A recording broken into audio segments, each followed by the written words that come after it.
ሰላም ጤና ይስጥልኝ ውድ የብስራት ቴሌቪዥን የዩቲዩብ ቻናል ተከታታዮቻችን የብስራት ሀታ ፕሮግራማችን አሁን ጀምሯል።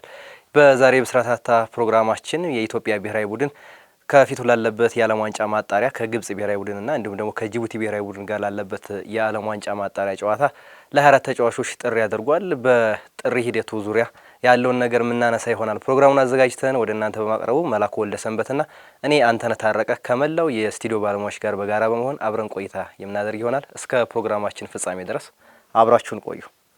መሌ ዲን እንዴት ነው ዛሬ አንተም ተመራጭ ምስል? አዎ እንግዲህ በዋናው ምርት ደመቅ ብለናል በኢትዮጵያ ብሔራዊ ቡድን ማሊያ። እስኪ ድባቡን እናምጣው ቀድመን ብለን ይሄን እንግዲህ የምንጫወተው ከግብጽ አይደል እኮ። እንግዲህ ብዙ ነገር ይነሳል፣ መሸነፍ አንፈልግም። ስለዚህ እስኪ ደመቅ ብለን ደጋፊውን ለማነቃቃት ምናልባት የዛኛው የባለፈው አይነት ጨዋታ ቢደገም ምናልባት 2-1 ግብጽን ያሸነፍንበት ጨዋታ 2-0 ያሸነፍንበት ጨዋታ ለዛ ተብሎ ይመስላል አቡበከር የተጠራ እኮ ያንን አስታውስ ይመስለኛል። ብዙዎች ጥሪዎች እንደዛ አይነት ሚዛን ያላቸው ይመስላልና እስቲ እንደ አቡበከር አይነት ምርጫዎች በዚህኛው ምርጫ ተደርጓል። ሌሎችም አነጋጋሪ የሆኑ ምርጫዎች ተደርገዋል። አዳዲስ ፊቶችም ወደ ኢትዮጵያ ብሔራዊ ቡድን መጥተዋል። እነዚያንና ሌሎችን የተመለከቱ ከዚህ ከምርጫው ጋር ተያይዞ አንዳንድ ጉዳዮችን በዛሬው ፕሮግራማችን እናነሳለን። እንዳልከው እንግዲህ ኢትዮጵያ ብሔራዊ ቡድን ከፊቱ መጋቢት 12 እና መጋቢት 15 ከግብጽ እንዲሁም ደግሞ ከጅቡቲ ብሔራዊ ቡድን ጋር የዓለም ዋንጫ ማጣሪያ ጨዋታ አለበት። ለሱ ይረዳው ዘንድ 24 ተጫዋቾችን ጥሪ ያደርጓል አሰልጣኝ መሳይ ተፈሪ። እንግዲህ የጥሪ ሂደቱ ምን ይመስላል የሚለውን ነገር ምናይ ይሆናል። እንዳልከው እንግዲህ አዳዲስ ፊቶችን አይተናል በብሔራዊ ቡድኑ። ከዚህ ቀደም እድል ያልሰጣቸው ተጫዋቾች ወደ ብሔራዊ ቡድኑ አሁን እድል ተሰጥቷቸዋል። ግን ደግሞ የምርጫ ሂደቱ አንዳንድ የስፖርት ቤተሰቦቹን እያነጋገረ ይገኛል። ምናልባት በወቅታዊ ብቃት ነው ወይስ ምንድነው የሚለው ነገር ብዙ እያነጋገረ ይገኛል። እሱን ነገር እስኪ ተንተን አድርገን ለማየትኛ ምን ሞክራለን። አንዳንድ ነገሮችን በዚህ ላይ ቆይታ እናደርጋለን ማለት ምርጫ እንግዲህ የትኛውም ምርጫ ለብሔራዊ ቡድንም ለክለብም ለሽልማቶችም ለአመቱ ኮከብ ምርጫ ምንም ስታደርግ ምርጫ ሁልጊዜ አወዛጋቢ ነው። የትኛውም ምርጫና ማወዛገቡ ብዙ አዲስ ነገር ባይሆንም ነገር ግን ብሔራዊ ቡድኑ ውጤታማ ከመሆኑ አንጻር ግን ነከሌ ቢመረጡ ብሎ ሀሳብ መነሳቱ ክፋት ያለው አይደለምና ምክንያታዊ መሆን ያስፈልጋልና አሰልጣኙ እንግዲህ እንዴት እንደመረጣቸው እሳቸው የሚናገሩት ምክንያት እንደተጠበቀ ሆኖ ግን የህዝቡን ስሜት እኛም የራሳችንን ስሜት እንደ አንድ ኢትዮጵያዊ የተሰማንን በዛሬው ፕሮግራማችን የምናነሳ ይሆናል። እንግዲህ እኛ ሀሳቡን አንስተን ከማውራታችን በፊት አሰልጣኙን ለመጠየቅ ለማነጋገር ሙከራዎች አድርገን ነበረ። ነገር ግን ፌዴሬሽኑ ምንም አይነት መግለጫ እንዳትሰጡ የሚል ማስጠንቀቂያ ለአሰልጣኙ በመሰጠቱ ምክንያት አሰልጣኙ ከመጨረሻው ጋዜጣዊ መግለጫ በፊት ምንም አይነት መግለጫዎችን አልሰጥም ብለዋልና በዛ ምክንያት ነው እንግዲህ ዛሬ እኛም የግል አስተያየታችንን ለመስጠት የምንገደደውና ነገር ግን አሁንም ቢሆን ፌዴሬሽኑ ስርዓት ባለው መልኩ መግለጫ እንዲሰጥ ማድረጉ ጥሩ ነገር ሆኖ ሳለ ነገር ግን አንዳንዴ እንደዚህ አይነት ምርጫዎች ይፋ ሲደረጉም አሰልጣኙ ቢያንስ ለፌዴሬሽኑ ህዝብ ግንኙነት በኩልም ቢሆን ምርጫዎቹ ለምን እንደተደረጉ ሊያሳውቁ ግድ ይላልና እሱ ስርዓት የለም። ሁልጊዜ ዝግጅቱ ከተደረገ ምርጫው ከተደረገ በኋላ መጨረሻ ላይ ሁሉም ካበቃ በኋላ ነው መግለጫዎች የሚሰጡት። ያ ደግሞ ተገቢ አይደለም። እንግዲህ ዛሬ ላይ የምናነሳውን ምርጫ ውድድሩ ሊጀመር ሲል ማግስት ላይ አንስቶ የቡድኑን መንፈስ የመረበሽ ነገርም ሊፈጠር ስለሚችል ይሄ ነገር ቀደም ብሎ ሊሰጡ የሚችሉበት ምክንያታቸውን ቀደም ብሎ የሚናገሩ ከሆነ መልካም ነገር ይፈጥራል ብዬ አስባለሁና ወደፊት ፌዴሬሽኑ ይሄን ያስተካክላል ብዬ አስባለሁ።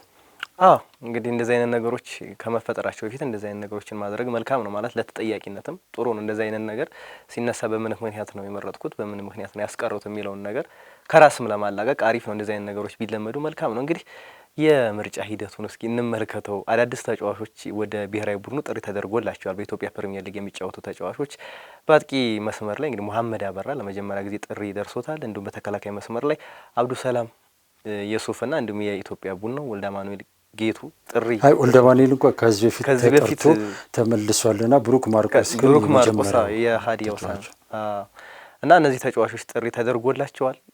እንግዲህ ከዛም ያሉ ተጫዋቾች ደግሞ በደቡብ አፍሪካ የሚጫወተው አቡበከር ናስር ለሱፐር ስፖርት ዩናይትድ እንግዲህ ማሜሎዲ ሰንዳውንስ በውሰት ወደ ሱፐር ስፖርት ዩናይትድ ገብቷልና እሱም ተጫዋች ጥሪ ደርሶታል። እንግዲህ አቡበከር ናስርም ጉዳይ በጉዳት የተሳካ ጊዜን እያሳለፈ አይደለም። በሱፐር ስፖርት ዩናይትድም ብዙ የመሰለፍ እድልም እየተሰጠው አይደለምና ከዛ አንጻር እንግዲህ መሳይ ተፈሪ ጥሪ አድርገውለታል። ቀደም ብለን እንዲያነሳ ነው እንግዲህ ግብጽን ያንን አስደናቂ እንቅስቃሴ አድርጎ ነበር በዛ ሰዓት በኢትዮጵያ ብሔራዊ ቡድን ማሊያና ጥሪ ተደርጎለታል። በምን ሂደት ነው እሱስ ጥሪ የተደረገለት? ያልተጠሩ ተጫዋቾችም አሉ እንግዲህ በፕሮፌሽናል የሚጫወቱ ጋቶች ፓኖም ከናን ማርቀን እና ቢል ያለው እነሱ ተጫዋቾችም ጥሪ ያልደረሳቸው እንግዲህ ከውጭ የሚጫወቱ ተጫዋቾችን የመረጠው እንግዲህ አቡበከር ናስር ነው አሰልጣኝ መሳይ ተፈሪ። እስኪ የምርጫ ሂደቱን አጠቃላይ የኢትዮጵያ ፕሪሚየር ሊግ የሚጫወቱ አዳዲስ ተጫዋቾችን እስኪ እንመልከታቸው። እንደነ መሐመድ አበራ ያሉ ወጣት ተጫዋቾችም ተቀላቅለውበታል። እነ ብሩክ ማርቆስም በተመሳሳይ እንግዲህ በአጠቃላይ አሰልጣኝ መሳይ ተፈሪ በአሁኑ ምርጫ ላይ ወደ 10 ያህል አዲስ ተጫዋቾችን ወይም ዳግም የሚመረጡ ተጫዋቾችን መርጧል። ከባለፈው ስኳዳቸው 10 ያህል ፊቶች አዲሶች ናቸው። 3ቱ በዋናነት ለመጀመሪያ ጊዜ ሲመረጡም ለመጀመሪያ ጊዜ ነው ጥሪ ሲደረግላቸውም መሐመድ አበራም፣ ብሩክ ማርቆስና አብዱሰላም የሱፍ ለመጀመሪያ ጊዜ የኢትዮጵያ ብሔራዊ ቡድን ጥሪ የደረሳቸው ተጫዋቾች ናቸው። እንደ አማኑኤል አይነቱ ደግሞ ዳግም ምርጫ እየተጠራ ነው እና በአጠቃላይ አቡበከር ናስርን ጨምሮ እንግዲህ 10 ያህል ተጫዋቾች አዲስ ተጫዋቾች ናቸው። እንግዲህ እነዚህ ከተጠሩት አዲስ ተጫዋቾች መካከል እንግዲህ የአቡበከር ናስር ነው ዋነኛው መነጋገሪያ የሆነው ጉዳይ።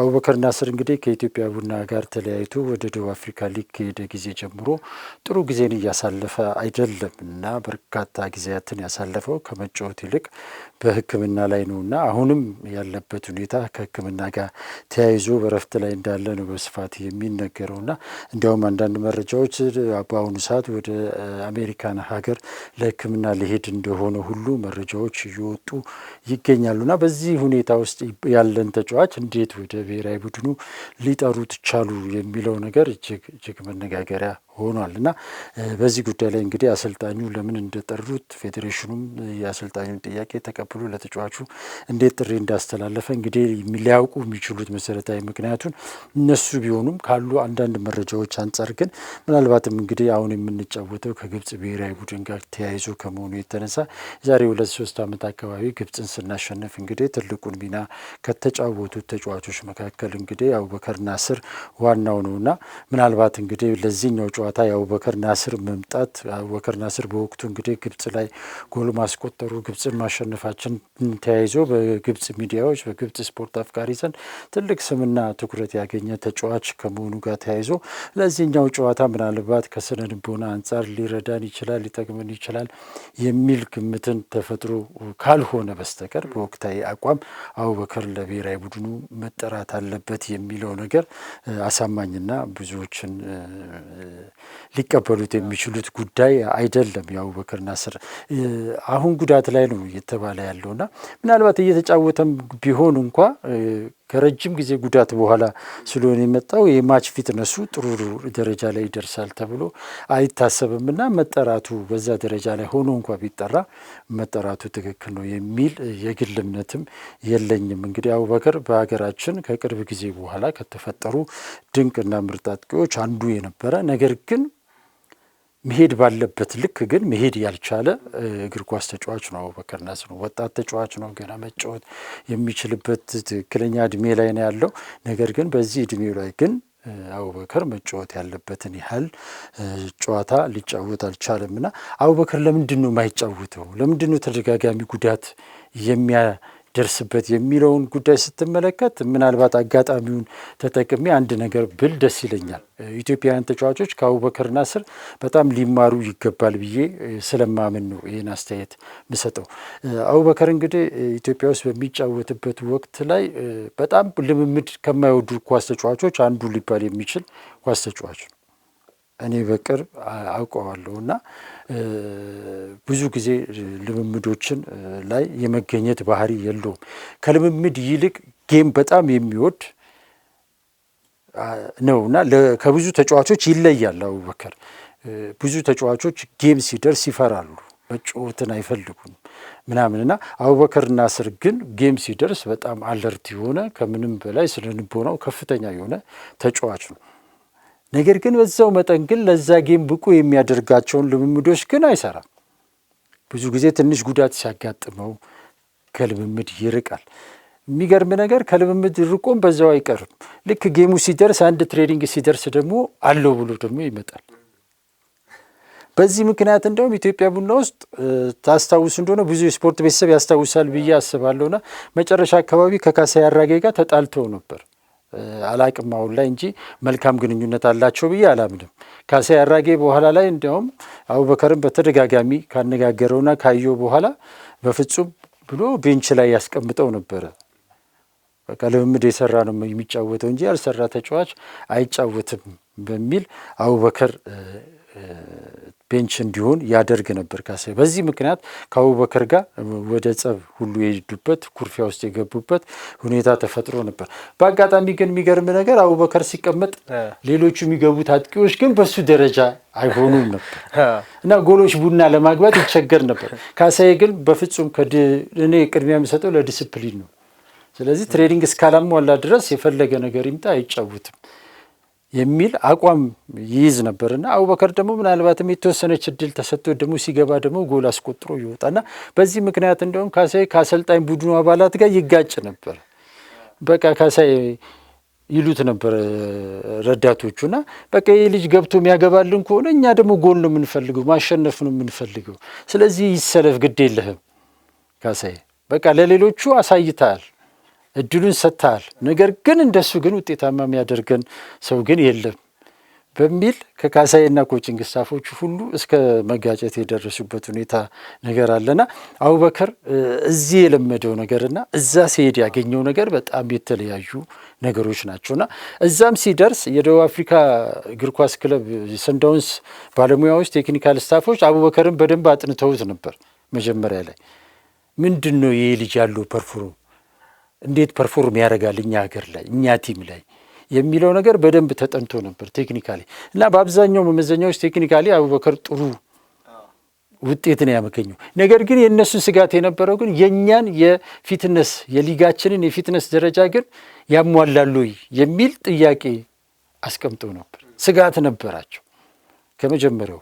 ያ ስጋታቸው በእርግጥም በኋላ ላይ በተግባር ተረጋግጧል። አቡበከር ወደ ፊትነሱ ሲገባ ወደ ምኑ ሲገባ መቋቋም አልቻለምና ጉዳቶች ቶሎ ቶሎ ያስተናግድ ነበረና አንዱ የኢትዮጵያውያን ተጫዋቾች ወደ ውጭ ሀገር ሄደው በብቃት ፐርፎርም ያለ ማድረግ ችግር አንዱና መሰረታዊ ነገሩ ከበፊትም ጀምሮ ይሄ ከአካል ብቃት ጋር ተያይዞ ያሉ ነገሮች ላይ ብቁ ሆኖ አለመገኘት አንዱ ምክንያት ነው። ሌላው እንደ ምክንያት የሚጠቀሰው እዚህ ያለው ሲቹዌሽን እና እዛ ያለውን ነገር መላመድ አለመቻል። እዚህ ልምምድ ሰርተው ከፈለጉ ያርፋሉ፣ ከፈለጉ አያርፉ፣ ሲዞሩ ይውላሉ። እዛ ግን ልምምድ ሰርተ ግንኙነት ውስብ ስለሆነ ከማንም ስለማትገናኝ ያለውን ነገር መልመድ ይከብዳቸዋል ኢትዮጵያኖች ተጫዋቾች። እዚህ ደግሞ የሚከፈላቸው ክፍያ ጥሩ ነው።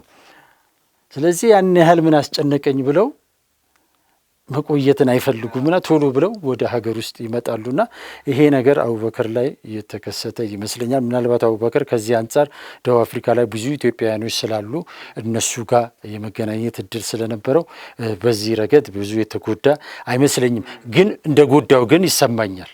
ምክንያቱም ረፍት ሰርተ ረፍት ማድረግ አለብህ። የሄድከው ከሰው ጋር ለመገናኘት ሳይሆን ስራ ልሰራ ነውና ግንኙነቱ ውስን ሊሆን ይገባልና ከምንም በላይ በአካል ብቃቱ ላይ አቡበከር ዝግጁ አለመሆኑ ብዙ ጨዋታዎችን እንዳይጫወትና ማግኘት ያለበትን ጥቅም፣ ስም፣ ክብር እንዳያገኝ አድርጎታል ብዬ አስባለሁና የአቡበከርን እዚህ ላይ ላብቃና ከወቅታዊ ብቃት አንጻር አሁንም በኢትዮጵያ ብሔራዊ ቡድን ውስጥ አቡበከር ብቻ ሳይሆን ሌሎች የተመረጡ ተጫዋቾችም እንዳሉ ይሰማኛልና ይህ ወቅታዊ አቋም የሚለው ጉዳይ በጣም የሚያነጋግር ይመስለኛል። ምንድን ነው መመዘኛው የሚለው ነገር? ለምሳሌ አሁን ላይ አጥቂ ስፍራ ላይ አህመድ ሁሴን ተጠርቷል። የሊጉ ከፍተኛ ጎል አግቢ ነው። ነገር ግን አህመድ ሁሴን አሁን ላይ ያለበት የጤንነት ሁኔታ ምንድን ነው? ባለፉት ጨዋታዎች ላይ በትክክል ፐርፎርም አድርጓል ወይ? በቀደም ዕለት እኮ አቡበከር አህመድ ሁሴን ለአርባ ምንጭ ገብቶ 3 ጎል አስቆጥሯል። ነገር ግን አርባ ምንጮች ግን አህመድ ሁሴንን የተጠቀሙት አጥቂ ቦታ ላይ ታምራት በቅጣት ምክንያት ስለማይጫወት ሌላ ደግሞ ተተኪ ተጫዋች ስላልነበረ በተጋጣሚ ቡድን ላይ በተቃራኒ ቡድን ላይ የአህመድ ዝም ብሎ መቆም ተጽዕኖ ያደርግልናል ብለው ስላመኑ ነው ያስገቡት። አጋጣሚ ግን 3 ጎል አገባ። ከፋሲል ጋር ሲጫወቱም ቀይረው ነው ያስገቡት። ይሄ ልጅ ታስታውስ እንደሆነ አሁንም ተመሳሳይ አስተሳሰብ ይዞ ነው አሰልጣኞቹ ይሄ ልጅ የተጠቀሙት። ከዛ በፊት በነበሩ ጨዋታዎች ላይ ደግሞ አልተጫወተም አህመድ፣ ጉዳት ላይ ነበር። ስለዚህ ይህ ምንድነው ወቅታዊ ፐርፎርማንስ ብለህ የምትለው አህመድን? አሁንም አህመድ ወደ ኢትዮጵያ ብሔራዊ ቡድን መጥቷል። በእርግጠኝነት የግል ስሜቱን ፍላጎቱ ቢጠየቅ ይሄ ልጅ አሁን ላይ ወደ ኢትዮጵያ ብሔራዊ ቡድን መምጣት ላይፈልግ ይችላል ብዬ አስባለሁ ከጤንነቱ አኳያ። ምክንያቱም አሁንም 3 ጎል ካገባም በኋላ እየተከታተልኩ ነበር መረጃዎችን። አህመድ ሁሴን ትሬኒንግ ሲሰራ አሰልጣኞቹ በጣም ጠብቀውት ነው የሚሰራው፣ ተጫዋቾቹ እየጠበቁት ነው ልምምድ የሚያደርገው። ስለዚህ በዚህ ሁኔታ እዚህ አምጥተኸው ምንድን ነው የሚጠቅምህ? የኢትዮጵያ ብሔራዊ ቡድን ተጫዋች ስትመርጥ ሜዳ ላይ ያለውን እንቅስቃሴ ብቻ ነው የምታየው።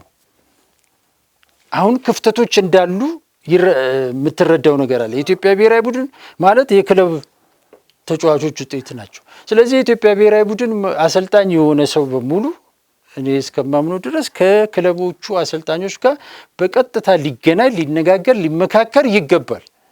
አሁን ግን እንደማይሰራ እያየን ነው። ይሄ ትክክል አይደለም። ከአህመድ ጋር እርግጠኛ መሳይ አልሰራም። ከመሐመድ አበራ ጋር ለምሳሌ መሳይ አልሰራም። የእነዚህ ልጆች ባህሪ፣ ፍላጎት፣ ፐርፎርማንሳቸውን ያሉበትን ሁኔታ ሊያውቁ የሚችሉት እኮ የክለቦቻቸው አሰልጣኞች። ስለዚህ እነዚህን ልጆች አምጥተህ እዚህ ያለ ጊዜ አጭር ነው። አጭር ከሆነ በዚህ አጭር ጊዜው ስለመጠቀም ስለ እነዚህ ልጆች ዲቴል የሆነ ነገር ማወቅ አለብህ። አሁን ላይ እኮ ዘመኑ እየረቀቀ ሄዶ ተጫዋቾችን በብቃታቸው ብቻ ሳይሆን አሰልጣኞች የሚመርጡት ብቃታቸውን አይተው ካመኑ በኋላ ቁጭ ብዬ ደግሞ መወያየት አለብኝ ይላሉ። ያን ጊዜ በኋላ ነው መወስኑ ወደሚል ደረጃ ሁሉ እየተደረሰ ነው ያለውና ጋፖች እንዳለ የተመለከትንበት ሁኔታ አለ። በቃ አህመድ ወደዚህ ሲመጣ ይታያል። ሌላው አማኑኤል ተርፋን ውሰደው። ረጅም ጨዋታዎችን አልተጫወተም። ያለፉ 2 ጨዋታዎችን ነው የተጫወተው። በወቅታዊ ፐርፎርማንስ ብለህ ካልክ ከአማኑኤል ተርፋ ይልቅ ብሩክ ታረቀኝ የተሻለ ነገር ዘንድሮ ጊዮርጊስ ላይ እያደረገ ነው። በተክለ ሰውነቱ ብታየው አምና ከምናየው ዘንድሮ በጣም ጨምሯል። በአቅም ደረጃ ካልክ ከአምና ዘንድሮ በጣም ከአንደኛው ዙር 2ኛው ዙር የተሻለ እንቅስቃሴ እያደረገ ነው። ነገር ግን እሱ ሳይመረጥ ያለፉት 2 ጨዋታዎች ላይ ከረጅም ጊዜ ጉዳት በኋላ የመጣው አማኑኤል ተርፋ የተጠራበት ሁኔታን ትመለከታለህ እዚህ ብሔራዊ ቡድን ላይ እና እንደዚህ አይነት ነገሮችን ነው እየተመለከተን ያለው። እነዚህ ነገሮች ደግሞ አሁን የስፖርት ቤተሰቡን ከወቅታዊ ፐርፎርማንስ ጋር በተያያዘ ጥያቄ እንዲያነሳ አድርጎታል። በወቅታዊ ፐርፎርማንስም ከተባለ ደግሞ ብዙ ተጫዋቾችንም የስፖርት ቤተሰቡ እያነሳ ይገኛል። እንዳልከው ደግሞ አህመድ ሁሴን ላይ ተጨማሪ ለማንሳት በረከት ደግሞ በተደጋጋሚ ይህን ነገር ሲያረጋግጡ ነበር። ከኔን ጋር ግንኙነት በነበራቸው ሰዓት አህመድ ሁሴን በጣም እየታገለ እንዳለ ከጉዳት ጋር እየታገለ እንዳለ ግን አማራጭ ስላጡ ብቻ ጉዳቱን እንዳለበት እየቀየሩ እንደሚያስገቡት ከዚህ ቀደም በተደጋጋሚ ሲያረጋግጡ ነበር። ይህ ባለበት ሁኔታ እንዳልከው እንግዲህ የኮሚኒኬሽን ችግር እንዳለም እዚህ ጋር ያስታውቃል። ማለት ከአሰልጣኝ ጋር ግንኙነት ቢኖራቸው አሰልጣኝ መሳይ ተፈሪ ይህን ነገር በእርግጠኝነት እንደሚያረጋግጡላቸው ይታመናል። መቼስ ጉዳት እያለበት ጉዳት የለበትም ብሎ ሊያስመርጡ አይችሉም። እንዳልከውም አህመድ ራሱ አሁን ቢጠይቅ ይሄን ነገር ችሉ አሁን እንደው ጉዳቱን ችሉ ይሄን ነገር ተሰልፎ ሊጫወት ይችላል ወይ ያስችለዋል ወይ ጉዳቱስ የሚለውም ነገር እንትን የሚል ነው የሚያነጋግር ነው የሚሆነው። እንዳልከው ደግሞ ወቅታዊ ፐርፎርማንስም ካልነ ደግሞ በወቅታዊ ፐርፎርማንስ ደረጃ ብዙ ልጆች በወቅታዊ ፐርፎርማንስ ካየን ብዙ ልጆች ኮንሲስተንሲ የመጡ አሉ። አሁን ለምሳሌ እኔ ማንሳት የፈለኩት እንደ ግል በወቅታዊ መቼም አሰልጣኝ መሳይ ተፈሪ የራሳቸውን መመዘኛ ሊኖራቸው ይችላል። የእሳቸውን ሀሳብ እናከብራለን። ከእሳቸው በላይ መቼም ብሔራዊ ቡድን ስለያዙ ኃላፊነት አለባቸው ከኛ በላይ። ግን ደግሞ አንዳንድ ነገሮች መቼም ወጣ ሲሉ እንደ ሀሳብ ትሰጣለህ ወይም ደግሞ እንደ ሀገርም ስለሆነ የሆነ ነገር ሀሳብ መስጠት አይቀርምና ከዛ አንፃር በአማካይ ስፍራ ላይ አሁን ዳዊት ተፈራ የኢትዮጵያ መድን ጥንካሬ ነው ተብሎ ከሚታሰቡ ተጫዋቾች መካከል አንደኛው ነው። ግን ዳዊት ተፈራ ለኢትዮጵያ ብሔራዊ ቡድን እስከ አልተመረጠም። ጥሪ ያልደረሰውም በምክንያት ነው። ምናልባት ወቅታዊ ፐርፎርማንስ ብለን እነዚህ ልጆች ከመረጥ ያው እንዳልነው ቅድም እሳቸው የሚመልሱት መልስ ሊኖር ይችላል። እንግዲህ የመረጡበት ምክንያት ወይም ደግሞ ያስቀሩበት ምክንያት ሊናገሩ ይችላሉ። ግን ወቅታዊ የሚለውን ነገር ካነሳን እነዚህ ነገሮችም ይነሳሉ። ብዙ የሚነሱ ነገሮች አሉ። ተከላካይ መስመሩም እንደነ ሚሊዮን አይነት ተጫዋችም አለ። ምናልባት ከጉዳት ጋር ተያይዞ ይሆን አላቅም። ግን ከናማኑኤል ተርፌ ይልቅስ ሚሊዮን ሰለሞን ዘንድሮ የተሳካ ጊዜ አሳልፏል ማለት እንችላለን። በኢትዮጵያ መድን ቤት ጥሩ ተከላካይ እንደሆነ አሳይቶናል። ከዛ አንጻር የሚነሱ ነገሮች አሉ። ከዚህ አንጻር ነው የስፖርት ቤተሰቡ እንግዲህ የምርጫው ሂደት እንዴት ነው በዚህ ልክ ሊሆን ይችላል? ወቅታዊ ፐርፎርማንስ ካል ይሄን ወቅታዊ ፐርፎርማንስ እነዚህ ልጆችስ ወቅታዊ ፐርፎርማንሳቸውን በምን መንገድ አይተውት ነው አሰልጣኝ መሳይ ተፈሪ የሚለውን ነገር ነው እያነሳ ያለው የስፖርት ቤተሰቡ ማለት ነው።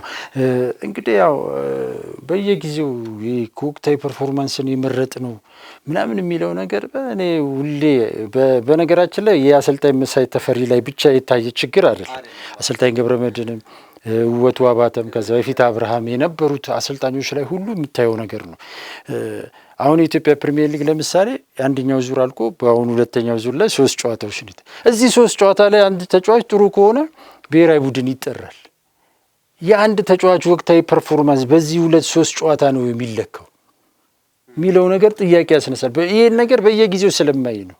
ሁሉ ጊዜም ተቆራርጦ የሆኑ 4 ጨዋታ አንድ ከተማ ላይ ወይ 4 ጨዋታ ይደረግና ሲቋረጥ እዛ 4 ጨዋታ ላይ የልጅ ፐርፎርማ አርጓል ተብሎ ለብሔራዊ ቡድን ሲጠራ ታያል። ይሄ በጣም ያሳዝናል። ብዙ ተጫዋቾች ቅሬታ ተቃውሞ በየጊዜው አሰልጣኞች ላይ እንዲያነሱ ክፍተት ይፈጥራል። በመሰረቱ ቅድም ያልኩ ነው። አሰልጣኞች ምርጫ ሲያደርጉ ሜዳ ላይ ሄደው የሚያዩትን ብቻ ማየት የለባቸውም። ከአሰልጣኞች ጋር መነጋገር አለባቸው። ለሀገር የሚሰራ ከሆነ ጥንካሬው ከዛ የብሔራዊ ቡድኑ ጥንካሬ እኛም ተስፋ እንድናደርግ የሚያደርገን እንዲህ አይነት አሰራር ስርዓቶች ሲኖሩ፣ ከዛ አልፎ ተርፎ ልምምድ ላይ ሄደውም እኮ ማየት አለባቸው።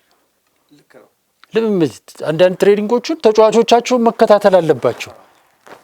ተጫዋቾቻቸው ምን ይመስላሉ? አንደኛ ለአሰልጣኞቹ ጋር መከባበሩ ክብሩ እንዲኖር ያደርጋል። ሁለተኛ ተጫዋቾቹም ሲሪየስ ሆኖ ስራቸውን እንዲሰሩ የሚታዩት ልምምድ ላይም ሄደ አይተ ተጫዋች ልጠራ ትችላለህ እኮ የምትፈልገውን ነገር ካገኘክ። ስለዚህ ልምምድ ሄደው ማየት አለ። ያያሉ፣ አያዩም፣ ይነጋገራሉ ወይ አይነጋገሩም። የመረጡት አሰልጣኝ ወይም የሚወዱት አሰልጣኝ ጋር ምናልባት አልፎ አልፎ ሊገናኙ ይችሉ ይሆናል። በተረፈ ግን ወደድክም ጠላም የኢትዮጵያ ብሔራዊ ቡድን ነው። ስለዚህ የግል ችግር ቢኖርብህ እንኳ አይመለከትህም።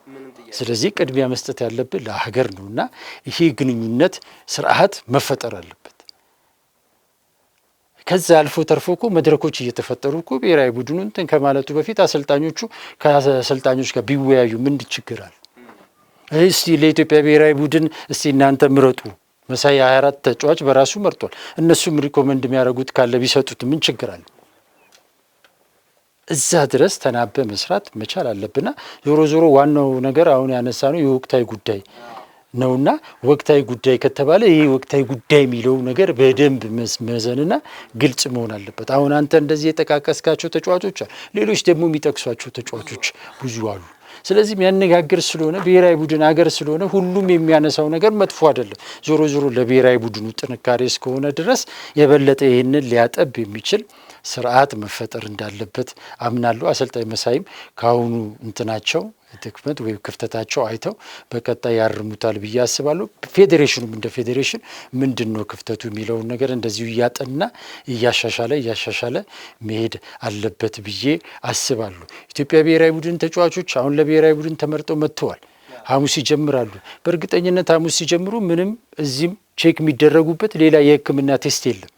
ተጫዋቾቹ ብሔራዊ ቡድኑ ጋር ይመጣሉ፣ ይሰራሉ። ከዛ ከአቅማቸው በላይ ከሆነ አመመኝ ብሎ ይሄዳሉ። ያለበለዚያ ደግሞ እድሉን ካገኙ ደግሞ እየሸወዱ መሄድ ከቻሉ ደግሞ ከብሔራዊ ቡድኑ ጋር አብረው ይሄዳሉ። ይሄ በዚህ የሚጎዳው ሀገር ነው።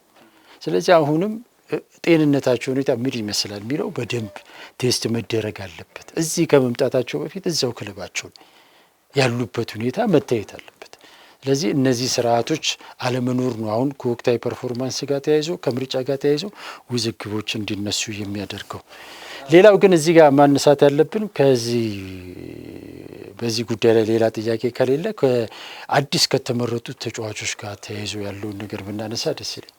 አዲስ የተመረጡ እንደው ለመጨመር ያክል ከአሰልጣኝ መሳይ ተፈሪ ምርጫ ሲያደርጉ እንግዲህ በወቅታዊ ፐርፎርማንስ ስንል ምናልባት አብዛኞቹን ምርጫ ስንመለከት የኢትዮጵያ ፕሪሚየር ሊግ ሁለተኛው ዙር ከተጀመረ በኋላ ያሉትን ሁለት ጨዋታዎች ይመስለኛል እንግዲህ ወደዛ ያዘነበለ ነው ይመስለኝ።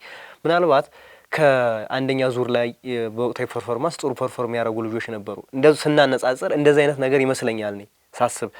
ምክንያቱም ሁለቱ ጨዋታዎች ላይ አብዛኛው የተመረጡ ተጫዋቾች ጥሩ ፐርፎርም ያደረጉ ናቸው። እውነት ለመናገር አሁን የተመረጡ ልጆች ጎል አስቆጣሪው መሐመድ አበራም ባለፈው ማች ላይ ጎል አስቆጥሯል እና ከዛ አንጻር ይመስለኛል ሁለቱን ጨዋታዎች አይተው በዛ የመረጡ ይመስል። ግን ይሄ ነገር ልክ ነው ወይ ተብሎ ይታመናል? ምናልባት ከዚህ በፊት የነበሩ ተጫዋቾች ከረፍት በኋላ የነበሩትስ ከረፍት በፊት የነበሩ ጨዋታዎችንስ እንዴት ነው ያዩዋቸው አሰልጣኝ መሳይ ተፈሪ የሚለው ነገር እሱም ጥያቄ ያስነሳል። እንግዲህ እሳቸው መልሱን የሚሰጡ ይሆናል። ያው እንዳልነው ግን ቀደም ብሎ ቢደረግ ካለቀ በኋላ ባይሆን መልካም ነበር። ግን እንግዲህ የሚጣረሱ ነገሮች እኮ ታያለ። ለምሳሌ የግብ ጠባቂውን ሰይድ ሀብታሙን ሁኔታ እናንሳ።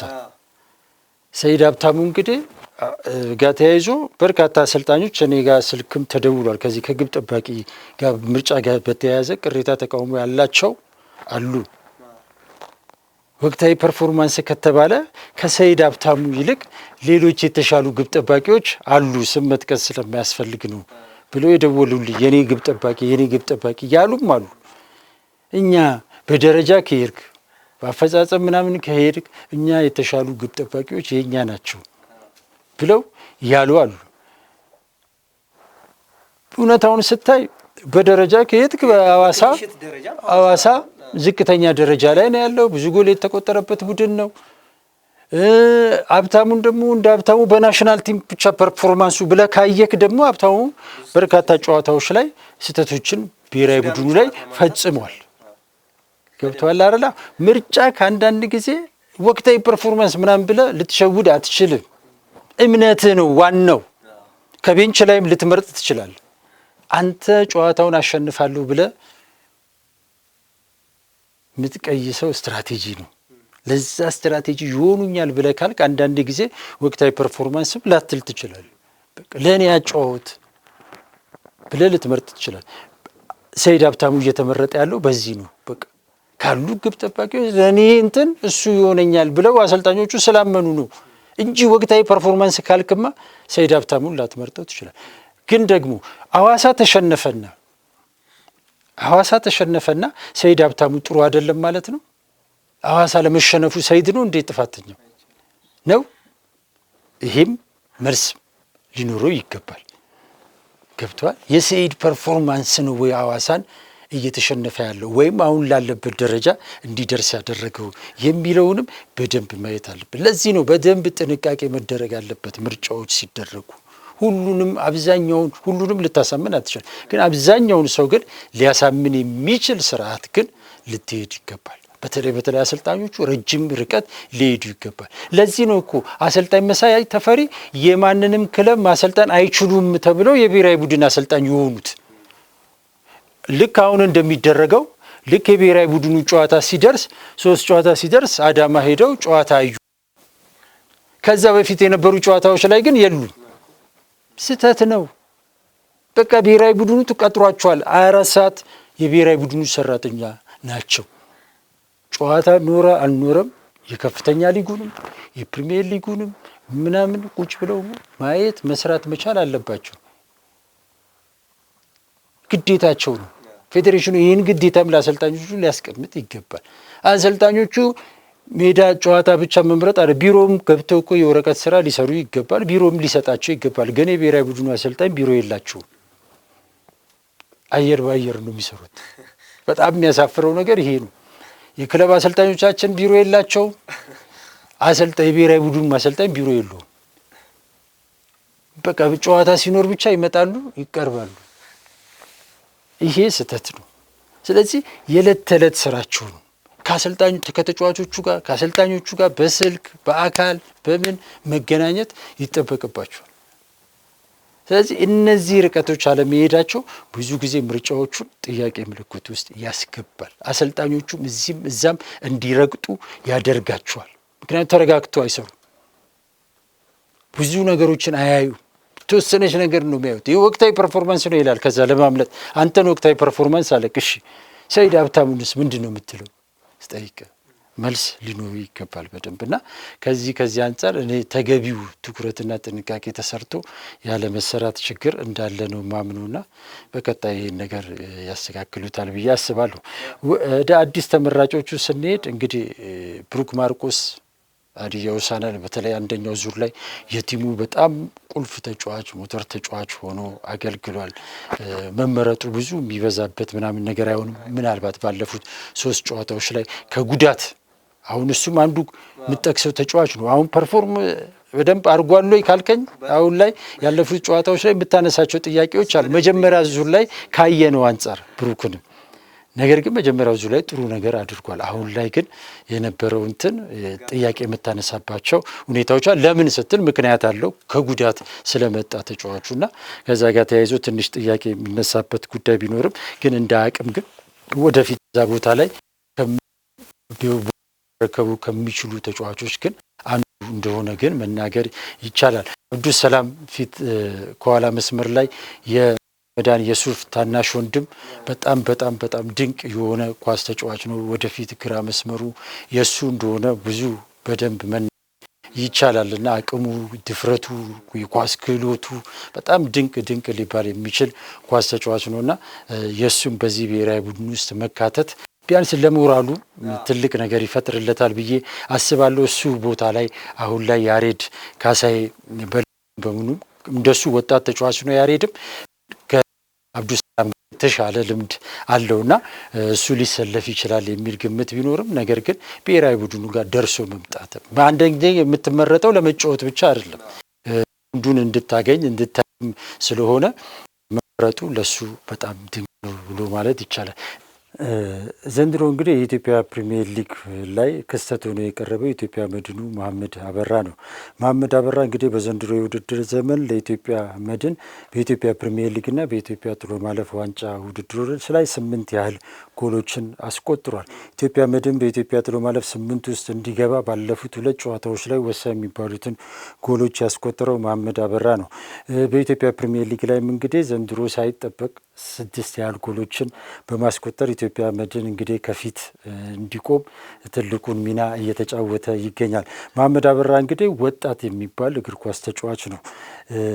ወደ ኢትዮጵያ መድን የተዛወረው ባለፈው የውድድር ዘመን ላይ ነውና ዘንድሮ ግን እጅግ በጣም ጎልቶ እየወጣ ያለ ኳስ ተጫዋች ከመሆኑ ጋር ተያይዞ ለኢትዮጵያ ብሔራዊ ቡድን መጠራቱ እሱም የሚያንሰው አይደለም፣ የሚበዛበት አይደለም።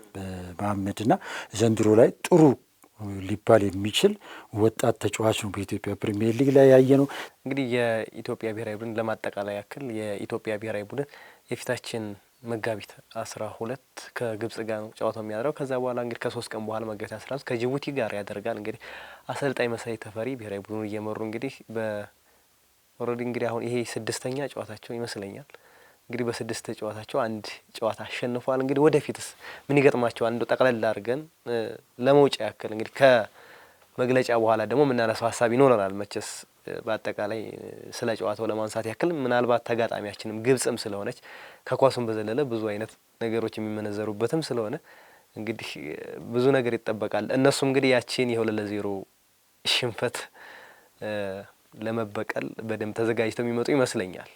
እንደግል እንግዲህ አሰልጣኝ መሳይ ተፈሪ የ1 ዓመት ኮንትራቱን የተሰጣቸውና በዚህ 1 ዓመት ውስጥ የሚያስመዘግቡት ውጤት ቀጣይ ኮንትራታቸውን የሚወስን ይሆናል ተብሏል። እንግዲህ በዋናነት እንግዲህ የዚህ የዓለም ዋንጫ ማጣሪያ ውድድር እንግዲህ ከአሰልጣኝ መሳይ የግል ቆይታ አንጻር ካልሆነ በስተቀር እንደ ሀገር ኢትዮጵያ ብሔራዊ ቡድን የማለፍ ተስፋው የመነመነ ይመስለኛል በዚህ ውድድር ላይ። ነገር ግን ይሄ ውድድር ግን ለቀጣይና ሌሎች ውድድሮች ግን መማሪያ ማስተማሪያ ይሆናል ብዬ ነው ማምነውና በዚህ ጌም ላይ በእነዚህ 2 ጌሞች ላይ አሰልጣኝ መሳይ ተፈሪ ምን ለማድረግ ነው ያሰቡት የሚለው ነገር እሳቸው የሚመልሱት ጉዳይ ቢሆንም ነገር ግን እንደዚህ አይነት ውድድሮች ለቀጣይ ውድድር መታሰቢያ መማሪያ ቢሆኑ እኔ እመርጣለሁና ከዛ አንጻር ግን እየተቃኘ ነው ወይ ብሔራዊ ቡድኑ የሚለው ነገር እጅግ ያሳስበኛል። በየጊዜው አዳዲስ ፊቶች ናቸው የሚመጡትና ይሄ ጥሩ ነው ብዬ አላምንምና እዛ ላይ መስተካከል አለበት። አሰልጣኞቻችን በየጊዜው ጥገና ብቻ ቢደረግ አሁን 40% ነው ተጫዋቾች የመጡት። በእርግጥ አሁን እነማን ነው የሚሰለፉ ብለህ ካልከኝ አስተላለፉ ይታወቃል።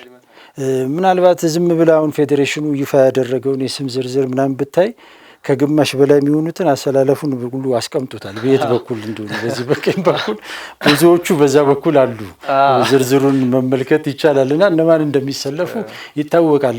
አዲስ ተጫዋቾች ቢመረጡም እነሱ በመጀመሪያ አሰላለፍ ውስጥ ይገባሉ ተብሎ አይታሰብምና 11ዎቹ ተጫዋቾች በዚህ በፊት የተመረጡት ተጫዋቾች ናቸውና እዛ ላይ አዲስ ነገር ይኖራል ብዬ አላስብም።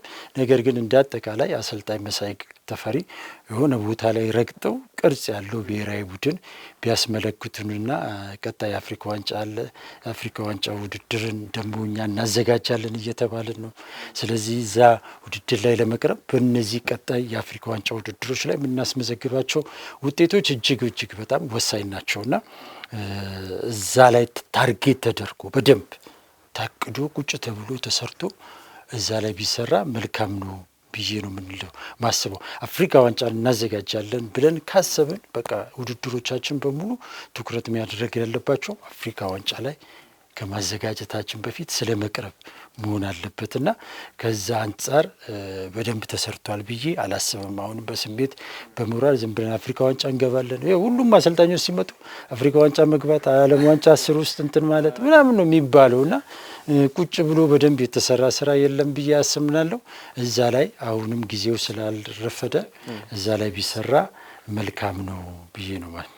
መልካም። ብሔራዊ ቡድኑ እንግዲህ ጠንካራ ብሔራዊ ቡድን ሆኖ ተወዳዳሪ ሆኖ ለማለፍ የራሱን የሆነ እንደው የራሱ የሆነ አይዴንቲቲም ሊኖረው ይገባል። አንዱ አሰልጣኝ ሲመጣ አንዱ እያፈረሰው፣ አንዱ አሰልጣኝ ሲመጣ እያፈረሰው እንግዲህ የራሱ የሆነ እንኳን ከለር የለውም ብሔራዊ ቡድኑ። ወይ አሰልጣኞች የራሳቸው የሆነ ፍልስፍና የላቸውም። ያንን ፍልስፍና ለመከተልም ሲቸገሩ እናስተውላለን። እንግዲህ አሰልጣኝ መሳይ ተፈሪ በክለብ እግር ኳስ ውስጥ ምን አይነት የስልጠና ዘይቤ እንዳላቸው እናውቃለን። አሁን ላይ ደግሞ የሚጫወቱበት የስልጠና ዘይቤ ምን እንደሆነ እናውቃለን።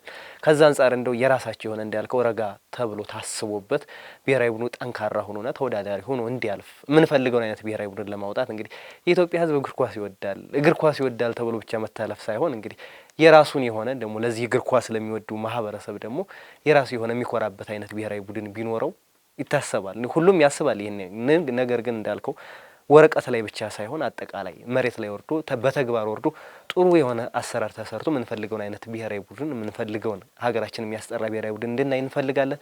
ውድ የብስራት ቴሌቪዥን የዩቲዩብ ቻናል ተከታታዮቻችን የብስራት አታ ፕሮግራማችን ይህንን ይመስል ነበረ። ፕሮግራሙን አዘጋጅተን ወደ እናንተ በማቅረቡ መላኩ ወልደ ሰንበትና እኔ አንተነህ ታረቀ ከመላው የስቱዲዮ ባለሙያዎች ጋር በጋራ ቆይታ አደረግን። ሰናይ ጊዜን ተመኘን።